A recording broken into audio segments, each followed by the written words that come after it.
আমি গত 2 দিন ঢাকা হৃদরোগ হসপিটালে ছিলাম। আমার চাচা অসুস্থ ছিল, হার্ট অ্যাটাক করেছে।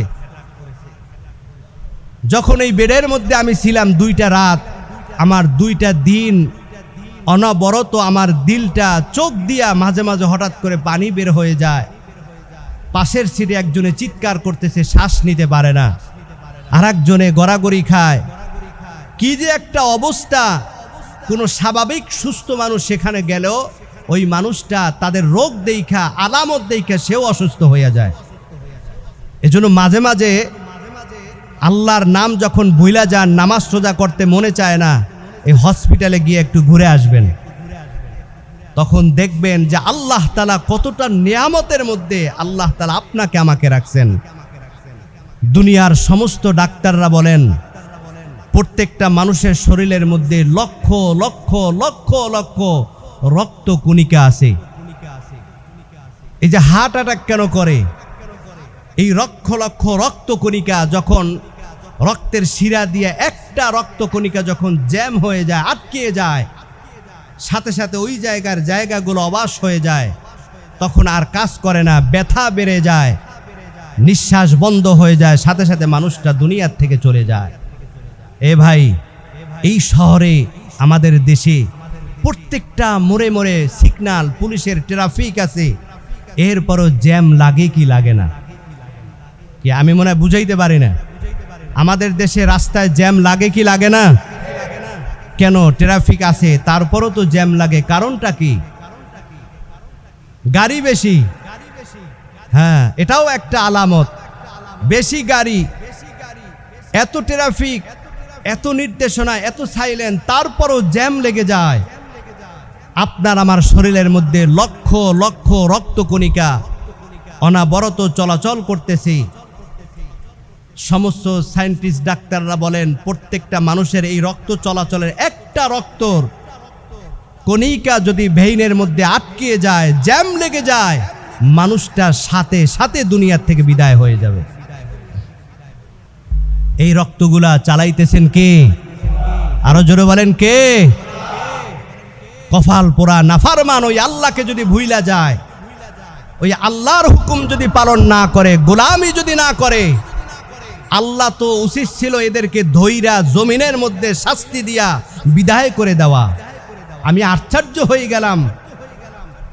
পুরা 8তলা এই হৃদরোগ হসপিটালের মধ্যে আমি যখন ফজরের বেলা নামাজ পড়তে উঠছি, আমার বেডের মধ্যে প্রায় 350 রুগী কাতরাচ্ছে, চিল্লাইছে, কিন্তু একটা লোক নামাজ পড়তে উঠলো না। ভালো করার মালিক কে?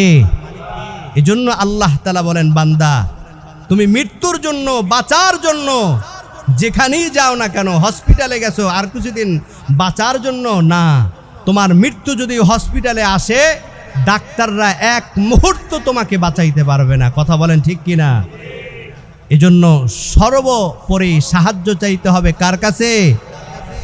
এজন্য নবীজি সাল্লাল্লাহু আলাইহি ওয়াসাল্লাম দোয়া শিখাই গেছেন, যখন তোমরা আল্লাহর কাছে দোয়া করবা, আল্লাহ মৃত্যু একদিন হবে, তবে আমার মৃত্যুটা আল্লাহ তুমি ইমানি হালতে দান কইরো, জোরে বলি আমিন।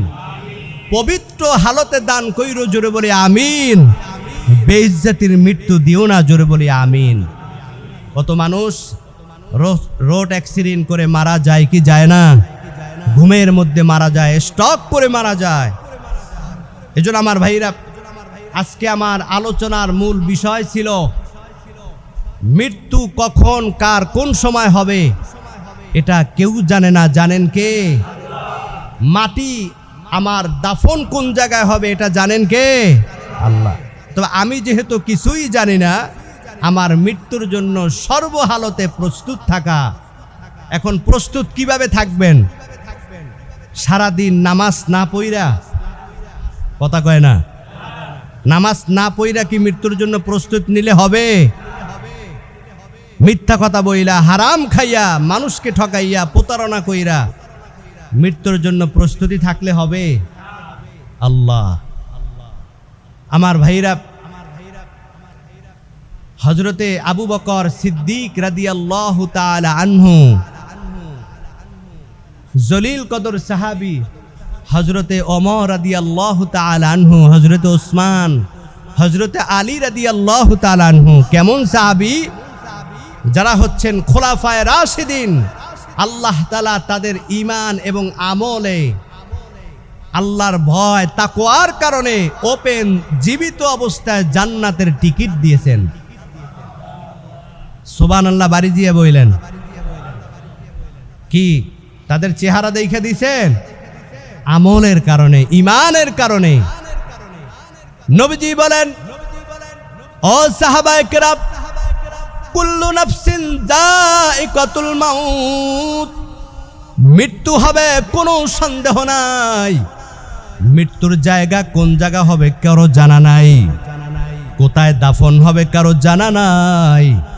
তবে বলো তো, যেহেতু মৃত্যু কখন হবে জানা নাই, কোন জায়গায় হবে জানা নাই, এই মৃত্যুটাকে তোমরা কত নিকটে মনে করো। হযরতে আলী রাদিয়াল্লাহু তাআলা আনহু বলেন, পয়গম্বর, আমার মনে হয় আমরা যে ইশার নামাজ পড়েছি, ফজরের নামাজ আবার নাও পড়তে পারি। জোরে বলি আল্লাহু আকবার। হযরতে ওসমান রাদিয়াল্লাহু তাআলা আনহু বলেন, না না, আমরা যে ফজরের নামাজ পড়েছি, এশা পড়েছি, ফজরের নামাজ পড়বো, এত দূরে হতে পারে না। আমার মনে হয় আমরা যে এশার নামাজ পড়েছি, এই এশার নামাজ পড়ে বাড়ি পর্যন্ত যাওয়ার আগে মৃত্যু হতে পারে। হযরত ওমর বলেন, না না, মৃত্যু এত দূরে হতে পারে না। আমরা যে এশার নামাজ পড়েছি, এই জায়গা থেকে বাড়ি পর্যন্ত যেতে পারবো, এত দূরে না। এই মসজিদ থেকে বের হওয়ার আগে আমার মৃত্যুটা হতে পারে। হযরতে আবু বকর হাউমাউ করে চোখের পানি ছাইরা দিছি, ডাক দিয়ে বলি, ইয়া রাসূলুল্লাহ, যেই মৃত্যুর খবর দুনিয়ার কেউ জানে না, কখন হবে, কোন সময় হবে, মৃত্যু কারো এক সেকেন্ড আগে হবে না, পরে হবে না। আমার মনে হয় এই মৃত্যুটা আমার এত নিকটে, এত নিকটে, আমি যেই শ্বাসটা ছাড়ছি, এই নিঃশ্বাসটা আবার ভিতরে নেওয়ার আগে আমার মৃত্যু হতে পারে। আল্লাহু আকবার। জলিল কদর সাহাবী, জান্নাতের টিকিট প্রাপ্ত সাহাবী, মৃত্যুকে এত পরিমাণ তারা আলিঙ্গন করেছেন, মৃত্যুকে এত নিকটে মনে করেছেন, এজন্য আল্লাহ তাআলা তাদেরকে ওপেন পুরস্কার দিয়েছেন। ও যুবক ভাই, আজকে তুমি নামাজ না পড়া ঘুমিয়ে যাও, মিথ্যা কথা বলো, মানুষকে ঠকাও, মানুষের হক নষ্ট করো, আল্লাহর নাম নাই, নবীর সুন্নাত নাই, দিনের পর দিন চলে যায়। সপ্তাহে একটা দিন নামাজ পড়ে মনে করে আমি তো নামাজি। না না রে ভাই, এই নামাজে কোনো কাজে আসবে না রে ভাই। কারণ যেই বান্দা আল্লাহর হুকুম সর্বহালতে পালন করে, মৃত্যুর জন্য প্রস্তুত থাকি। আমি জুমার নামাজ পড়েছি, আসরের নামাজ পাবো কিনা জানা নাই, অতএব এটাই আমার শেষ নামাজ হতে পারে, এটাই আমার শেষ হুকুম হতে পারে। এই বান্দা যখন নামাজ পড়ে আল্লাহর দরবারে গুনার জন্য তওবা করে, আল্লাহ সামনের নামাজ পাবো কিনা জানা নাই, সামনে আবার মোনাজাত করতে পারবো কিনা জানা নাই, তোমার কাছে গুনাহ মাফের জন্য ক্ষমা চাইতে পারবো কিনা জানা নাই, এটাই আমার শেষ মোনাজাত, এটাই আমার শেষ নামাজ। আল্লাহ তুমি আমাকে মাফ করে দাও, আল্লাহ তুমি আমার গুনাহগুলোকে মাফ করে দাও, মৃত্যুটা আল্লাহ তুমি সহজ করে দাও, ঈমানি হালতে মৃত্যুটা দান করে দাও। এই বান্দা যখন প্রত্যেকটা মুহূর্তে আল্লাহর দরবারে গুনাহ মাফের জন্য বান্দা যখন তওবা করে প্রস্তুতি থাকবে, মায়ার নবী বলেন, যখন তার মৃত্যুটা এসে যাবে, মৃত্যুর আগে যখন আল্লাহর দরবারে খালেস দিলে তওবা থাকবে, ওই মৃত্যুর সময় তার জানটা সহজভাবে জান কবজ হয়ে যাবে। জান কবজ হইতে দেরি আছে, আল্লাহর হাবিব বলেন, কারণ সে মৃত্যুর আগে তওবা করেছে, আল্লাহর হুকুম পালন করেছে। এই মৃত্যুর পর যখন তাকে কবরে রাখা হবে, আল্লাহর হাবিব বলেন, কাল কবরু রাউজাতুম মির রিয়াদিল জান্নাহ, কবরটা জান্নাতের বাগান হয়ে যাবে। জোরে বলি আল্লাহু আকবার। আর যখন নামাজ নাই, তওবা নাই, মুনাজাত নাই, দোয়া নাই, ক্ষমা নাই, যেমন মনে চায় তেমন চলবে, যা মনে চায় তা খাবে, এই লোকটা যখন মৃত্যুবরণ করবে, আল্লাহর হাবিব বলেন আও হুফরাতুম মিন হুফারিন নার, মৃত্যুর সাথে সাথে কবরের আযাব তার শুরু হয়ে যাবে। কি বুঝলেন? মৃত্যু হবে কি হবে না? আল্লাহর দরবারে যাইতে হবে কি হবে না? যখন মৃত্যু হবেই, যাইতে যখন হবে, কখন যখন জানা নাই, পায়ে হাত রেখে বলি মৃত্যুর জন্য প্রস্তুতি নিয়ে নেন।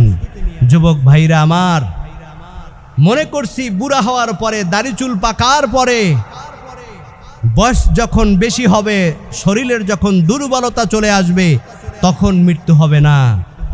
মৃত্যুর সময় কারো নির্ধারিত আছে নাকি? না। যে 60-70 হলে যে মৃত্যু হবে না, তাহলে কোনো যুবক এই জমিনের মধ্যে মৃত্যুবরণ করত না। সব মানুষ বুড়া হইয়া মরত। কথা কন ঠিক না? এজন্য সব সময় সর্বহালতে মৃত্যুর জন্য প্রস্তুতি থাকা। আল্লাহ আমাদের সকলকে ঈমানি হালতে মৃত্যু দান করুক। সকলে বলি আমিন।